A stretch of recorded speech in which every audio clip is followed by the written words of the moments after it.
Hello दोस्तों, नमस्कार। मैं अल्पना। आज मैं संत काव्य से जितने भी क्वेश्चन आपके बनेंगे वो आपके रिवाइज करवाए जाएंगे। इसके पहले मैंने भक्ति काल से संबंधित जितने भी क्वेश्चन थे वो सारे करवाए हैं। तो अगर आपने नहीं देखा है तो जाके प्लेलिस्ट में ओपन करके आप देख सकते हैं। तो ऐसे ही वीडियो पाने के लिए प्लीज़ चैनल को सब्सक्राइब करिए, बेल आइकन प्रेस करिए, जिससे आपको पर डे वीडियो मिले। मैं प्रतिदिन वीडियो अपलोड करती हूँ। 20 से 25 क्वेश्चन आपके रिवीजन के लिए रहते हैं और टॉपिक वाइज जितना भी टॉपिक टीजीटी पीजीटी में है, टॉपिक वाइज उसमें से सारे क्वेश्चन के निचोड़ यहाँ आपको दिए जाते हैं। प्रीवियस ईयर में जितने सारे क्वेश्चन पूछे गए हैं तो रिवीजन के तौर पर है। चलिए शुरुआत करते हैं। पहला क्वेश्चन है, पहला क्वेश्चन आपका है कि संत समा साधना का साहित्यिक रूप प्रारंभ हुआ।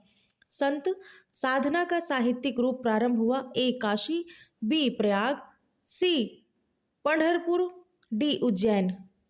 तो क्या आंसर है? ये दिल्ली केंद्रीय विद्यालय पीजीटी परीक्षा 2015 पूछा गया था। आंसर आपका सी सही है। आंसर आपका सी सही है। पंढरपुर। अधिकतर संत कवि महाराष्ट्र से हुए हैं। संत साधना का साहित्यिक रूप भी महाराष्ट्र पंढरपुर से प्रारंभ हुआ है। क्वेश्चन नंबर आपका 2 है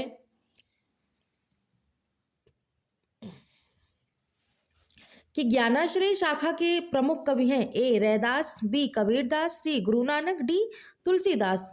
आंसर नंबर आपका क्या सही है? बी सही है, कबीरदास।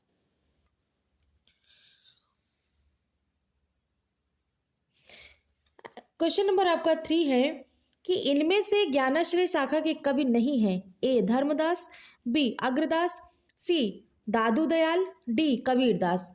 तो आंसर नंबर आपका बी सही है। अग्रदास जो है ज्ञानाश्रय शाखा के कवि नहीं है। क्वेश्चन नंबर आपका 4 है कि इनमें से ज्ञानाश्रय शाखा के संत कवि नहीं है। कौन से संत कवि नहीं है? ए मलुकदास, बी धर्मदास, सी रैदास, डी परमानंद दास।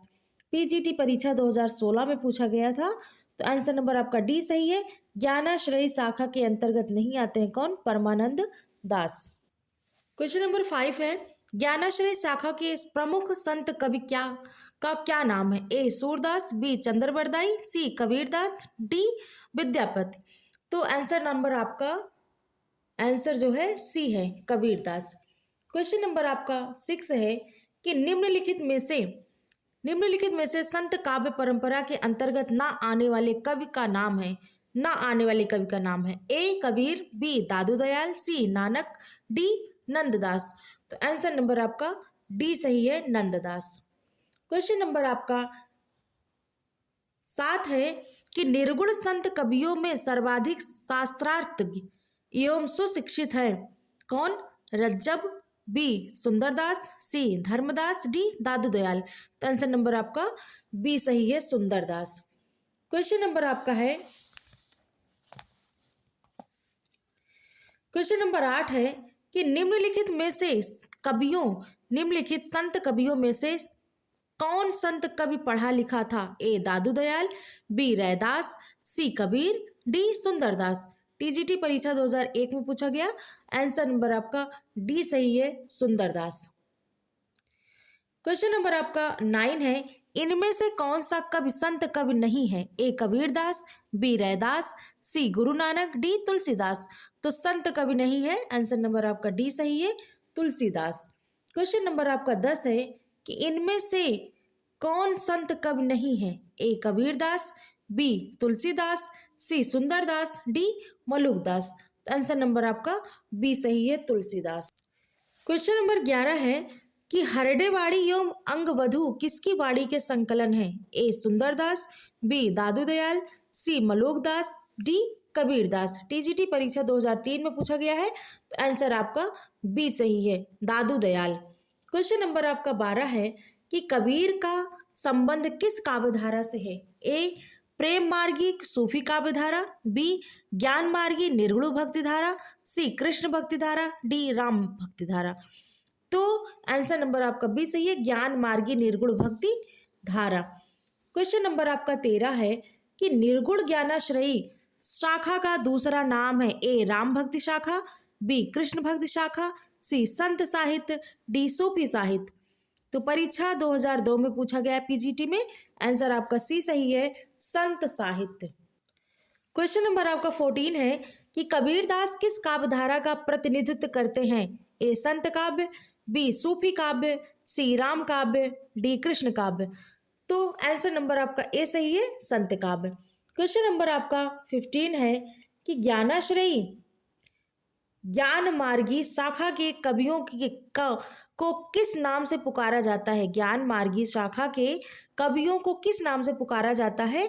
ए सिद्ध कवि, बी नाथपंथी कवि, सी भक्त कवि, डी संत कवि। तो आंसर नंबर आपका डी सही है, संत कवि। क्वेश्चन नंबर आपका 16 है कि संत काव्य क्या है? संत काव्य नाम किसने दिया है? A Acharya Ramchandra Shukla, B Rahul Sankrityayan, D C Ramkumar Verma, D Hazari Prasad Dwivedi. तो आंसर नंबर आपका सी सही है, रामकुमार वर्मा। क्वेश्चन नंबर आपका 17 है कि निम्नलिखित विकल्पों में से जो संत काव्य की विशेषता नहीं है उसे छांटिए। ए है बाह्य आडंबरों का खंडन, बी गुरु का महत्व प्रतिपादन, सी सगुण ईश्वर की उपासना, डी जाति पाति का विरोध। तो कौन सा नहीं है? आंसर नंबर आपका सी सही है, सगुण ईश्वर की उपासना। क्वेश्चन नंबर आपका 18 है कि निर्गुण काव्य धारा की प्रवृत्ति है? ए वात्सल्य रस की प्रधानता, बी प्रकृति पर चेतन सत्ता का आरोप, सी रूढ़ियों एवं बाह्य आडंबरों का विरोध, डी आश्रयदाता की प्रशंसा। टीजीटी परीक्षा 2011 में पूछा गया क्वेश्चन है। आंसर नंबर आपका सी सही है, रूढ़ियों एवं बाह्य आडंबरों का विरोध। क्वेश्चन नंबर आपका 19 है आचार्य रामचंद्र शुक्ल ने भक्ति काल के निम्नलिखित कवियों में से किसे सबसे कम महत्व प्रदान किया था? तो ए तुलसी, बी सूरदास, सी कबीर, डी जायसी। तो आंसर नंबर आपका सी सही है, कबीर। क्वेश्चन नंबर आपका 20 है कि रामचंद्र शुक्ल ने किस पर स्वतंत्र रूप से आलोचना नहीं लिखी है? ए तुलसीदास, बी कबीर, सी सूरदास, डी जायसी। एनबीएस प्रवक्ता परीक्षा 2019 का क्वेश्चन है। तो आंसर नंबर आपका बी सही है, कबीर। तो ये थे आपके 20 क्वेश्चन संत काव्य जो टॉपिक है उससे। आगे भी ऐसे टॉपिक वाइज आपको कराए जाएंगे। आपका साहित्य कंप्लीट करवाया जाएगा, उसके बाद व्याकरण कंप्लीट करवाया जाएगा। तो ऐसे ही रिवीजन करने के लिए प्लीज़ चैनल को सब्सक्राइब करिए। और हाँ, जो आज की वीडियो नए लोग देख रहे हैं प्लीज़ कमेंट करके हमें बताइए कि आज ये वीडियो आपको मिली। और चैनल को लाइक सब्सक्राइब ज़रूर करिए, बेल आइकन प्रेस करिए जिससे आपको पर डे वीडियो मिले। रिवीजन के लिए बहुत ही इंपॉर्टेंट क्वेश्चन है ये। बहुत बहुत धन्यवाद।